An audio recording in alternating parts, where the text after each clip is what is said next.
Itu jadi sedapat mungkin ya kayak tadi, kayak seorang anak yang ngambek karena bapaknya memarahi karena tidak cocok dengan ibunya, kemudian sejenak keluar dari rumah tapi pada akhirnya akan kembali pulang. Assalamualaikum warahmatullahi wabarakatuh. Salam sejahtera buat kita semuanya. Jumpa lagi dengan saya Rudi Cahyo, masih selalu di acara Kata Rudi Cahyo edisi spesial sepak bola yang senantiasa membahas tim nasional tercinta kita, Garuda. Oke, kita lanjutkan pembahasan tentang fase transisi. Saya sebut ini sebagai fase transisi karena kalau dari sisi keilmuan saya sebagai psikolog, tentunya transisi yang saya maksud tidak hanya sekedar soal pergantian kepelatihan, tim pelatih, dan kemudian bagaimana para pemain itu akan menyesuaikan diri dengan pelatih ini, tapi lebih dari sekedar itu juga ini ngomong soal emosi publik yang bagaimanapun juga para supporter, fans, atau masyarakat Indonesia yang mencintai sepak bola, mencintai tim nasional ini, pada akhirnya rumahnya itu ya timnas.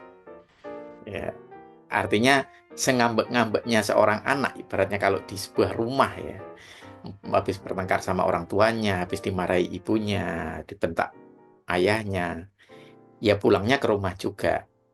Nah, sekarang masalahnya kondisi rumah itu ada sebuah perubahan yang ya sudah tidak mungkin balik lagi. Ya memang harus berubah, ada perubahan di sini. Nah, perubahan yang dimaksud kalau dalam konteks tim nasional ya pergantian tim kepelatihan. Nah, ini kan tidak bisa di setup mundur lagi, tidak bisa balik lagi, maka kita sebagai pendukung atau fans mau tidak mau harus menjalani sebuah fase transisi ini untuk kembali ke rumah gitu ya. Nah, mungkin kemarin dalam posisi pergantian yang baru saja diawali dengan pemecatan Sintayong dan kemudian ditunjuk Patrick Kluivert. Patrick Kluivert ini kemudian dibandingkan kan pastinya dengan Sintayong. Dengan posisi fans timnas Indonesia yang mungkin sebagian dari supporternya atau boleh dibilang juga mungkin sebagian besar itu sudah menjadi fansnya Sintayong ya, tidak hanya sekedar fansnya timnas, bahkan malah di antara fansnya Sintayong ini ada yang disebut sebagai fans Sintayong garis keras. Nah, dari situlah maka pemecatan itu pasti berdampak secara emosional, dan ketika hati ini masih sakit mungkin ya dari para pendukung Sintayong ini, sudah hadir orang baru ini sama kayak ibaratnya kalau mau menganalogikan tadi, ibaratnya suami istri misalnya salah satu pasangannya mungkin sudah tidak ada atau meninggal atau mereka berpisah. Nah, ketika ada pasangan baru dan kemudian mereka segera menikah, masuk ke dalam rumah ini, maka pastinya anggota rumah itu yang merasa nyaman dengan orang tuanya yang lama yang sudah tidak ada, itu kan pasti akan berupaya untuk membanding-bandingkan, dan nilai minus itu akan pasti sangat gampang muncul atau gampang terlihat dari orang tuanya yang baru dengan membandingkan dengan orang tuanya yang sudah tidak ada gitu ya. Dan itu sangat wajar. Dan ini yang lagi-lagi saya selalu menekankan bahwa untuk kita itu tetap menjaga diri kita itu tetap pada posisi yang seobjektif mungkin ya. Jadi kalau memang masih memungkinkan kita menginquiry atau mencari data, ya sedapat mungkin dapatkan data sebanyak-banyaknya sehingga plus minus itu akan terlihat dengan secara objektif. Nah, dari situlah aspek emosional ini memang harus dikontrol. Saya tahu dengan aspek emosional yang kuat pasca pemecatan Sintayong ini, jadinya segala hal yang berhubungan dengan penggantian Sintayong termasuk pelatih baru itu akan jadi sangat sensitif. Oke lah, mungkin Patrick Kluivert ini punya catatan yang tidak terlalu positif. Ada yang positifnya mungkin. Ada mungkin yang negatifnya, atau bahkan mungkin catatan-catatan di luar lapangan juga ada mungkin yang negatif. Di sisi lain, ketika dulu Sintayong datang itu dengan membawa harapan, dengan track recordnya beliau yang melatih tim Korea Selatan dengan sangat sukses, berhasil mengalahkan Jerman. Itu ada harapan ketika beliau datang. Nah, ketika Patrick Kluivert datang ini, tantangan dari Patrick Kluivert ini adalah perginya Sintayong yang masih menyisakan, ibaratnya kalau dalam tanda kutip masih menyisakan duka ya. Sehingga tantangan buat Patrick Kluivert adalah dengan catatan atau track record yang seperti itu, jadi jauh kemudian kalau mau dibandingkan sama Sintayong. Tapi ya perbandingan ini bisa dipengaruhi oleh karena aspek emosional habis merasa sakit setelah adanya pemecatan Sintayong itu. Kita harus menyadari itu. Mungkin memang catatan Patrick Kluivert memang tidak begitu mentereng, tapi celahnya itu jadi gampang terlihat bahkan sampai di luar sepak bola karena kita sendiri juga begitu mencintai Sintayong. Tapi bagaimanapun juga setiap orang juga pasti punya catatan-catatan seperti itu ya. Pelatih-pelatih manapun juga pasti punya catatan seperti itu. Hanya saja sekarang posisinya kita itu masih terikat secara kuat dalam hal emosional dengan Sintayong. Sehingga ketika ada pelatih baru sudah pasti akan sangat gampang kita terarah untuk mencari tahu apa sisi celahnya. Nah, itu wajar, itu wajar. Dan memang itu harus tetap kita jaga ya. Artinya dengan begitu mungkin ini adalah upaya untuk memproteksi tim nasional kita, memproteksi PSSI mungkin termasuk juga dari berbagai pihak yang mungkin bisa menunggangi atau memanfaatkannya. Hanya saja tadi saya tekankan bahwa kita harus tetap objektif. Upaya yang lebih rasional yang semestinya kita lakukan adalah mencari tahu, mencari data sebanyak-banyaknya. Nah, masalahnya kan di antara kita kadang tidak melakukan itu, tapi lebih cenderung mengutamakan dorongan emosionalnya itu dan kemudian mendatangi Patrick Kluivert. Memang belum bisa mendatangi secara langsung ya, tapi mendatangi lewat dunia maya, sosial media, dan kemudian kita menyerang atau mungkin mencela atau mungkin mengungkit berbagai hal yang mungkin tidak seluruhnya berhubungan dengan sepak bola. Tapi itu untuk masyarakat kita itu juga sangat dimaklumi. Masyarakat kita itu kan masyarakat yang memperhatikan aspek personal dan aspek subjektif itu tidak bisa dipisahkan dari aspek objektifnya. Misalnya saja kita mau pisahkan, taruhlah mau pisahkan politik dan agama, tidak bisa kita. Ya harus ada dasar-dasar religiusitas. Mau pisahkan tentang humanisme dan spiritualisme, tidak bisa. Kita itu memang negara yang ibaratnya kalau dalam sisi positif kita bilang negara yang komplit, negara yang kompleks. Tapi dalam sisi negatifnya ada yang pernah mengatakan kalau tidak salah ini supporternya Thailand atau Vietnam, negara yang complicated. Ini memang agak-agak tipis ya antara ngomong kompleks dan complicated ya. Nah, kalau mau dibilang dari sisi pluralismenya, kita itu negara yang multidimensi. Termasuk bagaimana cara berpikir. Selalu mempertimbangkan seluruh dimensi itu secara komprehensif. Jadi satu, gitu, utuh. Nggak bisa dipisah-pisahkan. Sehingga catatan personal dari Patrick Kluivert pasti akan juga menjadi sorotan netizen atau masyarakat atau pendukung tim nasional kita. Itu tidak bisa dipungkiri. Dan kalau mau jadi calon pelatihnya timnas Indonesia, Kluivert ya harus punya kekuatan, baik itu fisik maupun mental, terutama mental ya. Ya harus kuat mental lah, apalagi kemarin Pak Erick Thohir mengatakan bahwa dari 3 kandidat yang diundang di hari Natal, si Patrick Kluivert ini bersedia datang. Berarti kan ya kalau versinya Pak Erick Thohir sudah mendapatkan poin itu. Meskipun saya juga agak lucu juga ya karena ya tidak segitunya kita menilai orang ya. Artinya di hari Natal komit untuk datang.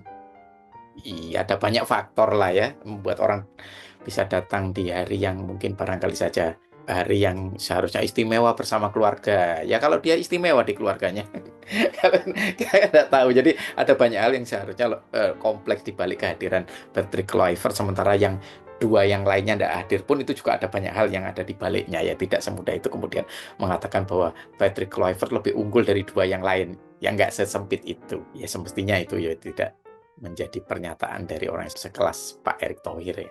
Tidak dipungkiri Sintayong punya kekuatan itu meskipun di akhir-akhir beliau ini mulai goyah iman ya, mungkin ada batas, ada ambang kelelahan secara fisik sama mental ya, habis dihajar atas protes hasil minus lawan China, terus lawan Jepang, terus tidak lolos fase grup di AFF, itu kan hantaman yang luar biasa buat Sintayong, sehingga wajar kalau mungkin barangkali saja agak ada goyah imannya, dalam artian Sintayong yang biasanya sangat introvert, tertutup dan tidak ekspresif mengungkapkan perasaannya, tiba-tiba ngomong tentang permainan Asnawi di lapangan saat itu ketika konferensi pers, ngomong tentang Ragnar yang gagal mencetak gol, ngomong tentang jadwal AFF dengan tandang dan kandang yang cukup melelahkan, sampai pada ngomong tentang seandainya bawa senior kemarin di AFF pasti menang.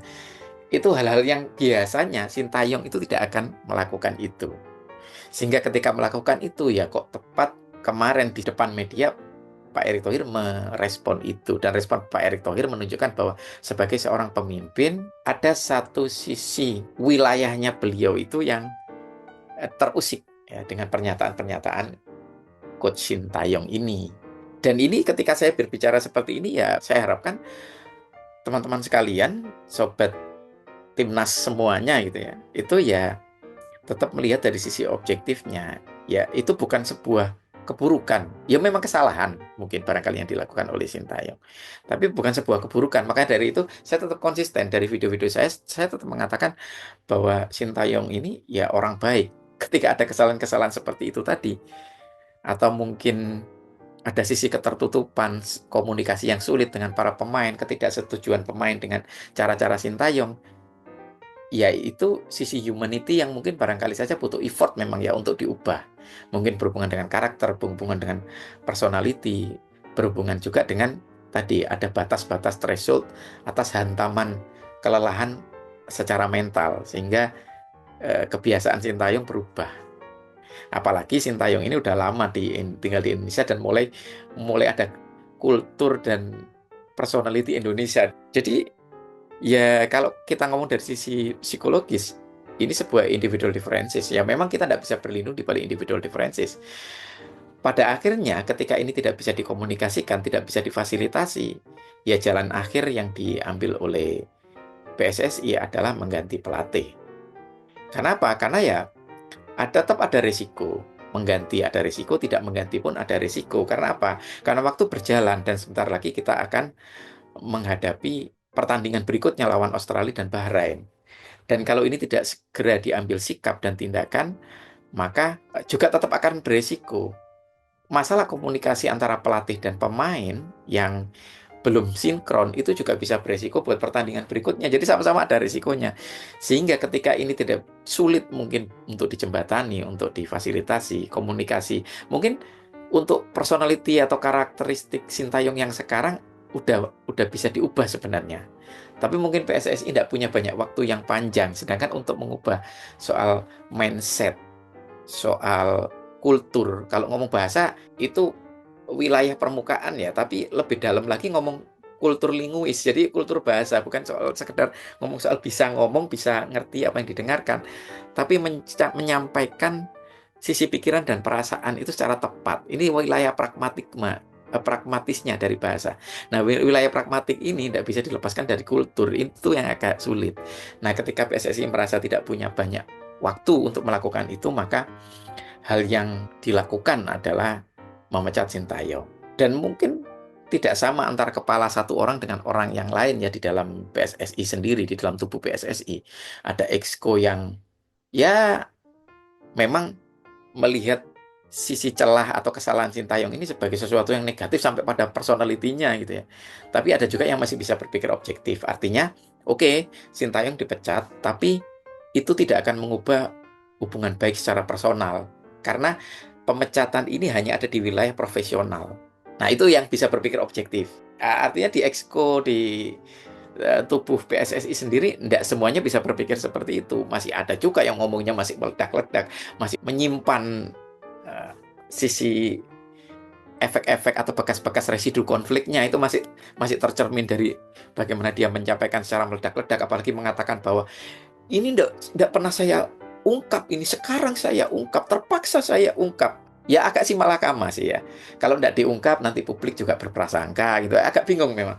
Tapi kalau diungkapkan, ya itu tadi akan menunjukkan kematangan seseorang juga. Ya memang harus tahu cara mengungkapkannya. Wong sekelas Sintayong aja yang biasanya sangat profesional untuk mengungkapkan sesuatu, menyaring banget, memfilter, pada ambang batas tertentu, dia akhirnya nggak bisa mengontrol itu. Nah, sekarang juga ketika dapat tekanan dari publik, beberapa orang dari PSSI juga tidak bisa mengontrol itu kan. Tapi ya mungkin barangkali kalau tidak diungkapkan, ya nanti publik juga akan menduga-duga, malah bikin spekulasi gitu. Nah, akhirnya muncullah cara pengungkapan yang seperti itu. Tapi sayangnya pengungkapan ini pengungkapan karena terdesak dan sangat emosional. Nah, itu. Jadi memang mengambil posisi tengah ini agak sulit ya. Si malakama gitu loh ibaratnya. Tapi ya si malakama itu memang harus disikapi dengan cara mengenali bener nih karakteristik lawan komunikasi kita siapa. Kalau pokok komunikasinya publik, masyarakat Indonesia ya harus tahu karakteristiknya masyarakat Indonesia kayak apa. Terutama fans sepak bola atau timnas. Kalau tahu itu, maka bisa ngambil jalan tengah komunikasinya memang. Ya bisa menunjukkan bahwa relasi dengan Sintayong itu seperti apa, sampai dengan sejauh ini, dan peluang-peluang ke depan seperti apa, mungkin bisa jadi di luar sepak bola barangkali. Artinya Sintayong ini kan juga warga Korea yang memegang Golden Visa juga gitu loh. Artinya apapun kelanjutan dari Golden Visa itu bisa saja relasi dengan Sintayong masih tetap baik gitu. Nah, artinya orang-orang Indonesia itu kan tidak bisa kita itu murni hanya ngomongin soal profesional objektif, tapi mengabaikan sisi subjektif personalnya. Ya harus dijembatani lewat komunikasi yang bisa paham banget dengan karakteristik orang Indonesia inilah yang mungkin akan sedikit lebih tepat ya. Nah, masalahnya sekarang semuanya berkomunikasi serba karena terdesak oleh ambang batas threshold emosi ya, karena terdesak oleh tekanan dari publik, dari masyarakat. Akhirnya ngomong tapi dalam konteks emosional gitu ya. Nah, kita sebagai fans, sebagai masyarakat Indonesia, nah kita sudah waktunya untuk bertransisi sekarang. Saya mungkin salah satu orang yang punya kanal, punya media, meskipun ya saya tidak punya banyak pengikut, tapi ya namanya informasi itu kan bisa tersebar dengan berbagai cara. Teman-teman yang mungkin merasa bahwa video saya ini bermanfaat untuk timnas, untuk fans tim nasional, untuk masyarakat Indonesia, ya silakan di-share. Saya tidak akan meminta untuk nge-share untuk kepentingan saya atau besarnya channel saya secara pribadi. Tapi ya silakan aja kalau memang itu berasa bermanfaat untuk tim nasional kita atau untuk persatuan para supporter, para fans sepak bola Indonesia. Silakan. Itu kalau dari saya. Saatnya kita bertransisi. Apapun kondisi yang sekarang tidak mungkin mundur. Kita kembali bersatu. Jangan sampai karena situasi ini berhenti mendukung timnas dan malah akhirnya semakin memperparah perpecahan, yang sebenarnya perpecahan itu hanya soal data-data, soal informasi yang kita tidak tahu gitu ya, yang tidak diungkapkan. Kalau diungkapkan jadi salah, tidak diungkapkan jadi salah. Nah, kita jadi pecah hanya karena itu, dan kemudian dukungan terhadap timnas jadi mengendor, malah kontraproduktif, menggembosi, memperlemah timnas. Nah, itu kan janganlah sampai sana ya. Karena itu fungsi saya itu sekarang yang seperti itu. Kadang ada ketidakcocokan mungkin saya dengan kebijakan federasi, ya itu wajar. Saya secara pribadi siapa saya gitu loh. Kalau tidak ada ketidakcocokan ya apa-apa disuarakan aja lewat sini. Yang penting pada akhirnya tujuannya adalah membangun atau mensupport tim nasional kita. Itu. Jadi sedapat mungkin ya kayak tadi, kayak seorang anak yang ngambek karena bapaknya memarahi karena tidak cocok dengan ibunya, kemudian sejenak keluar dari rumah tapi pada akhirnya akan kembali pulang. Mari kita kembali ke rumah kita, tim nasional Indonesia. Kita dukung timnas. Terima kasih sudah menonton. Assalamualaikum warahmatullahi wabarakatuh.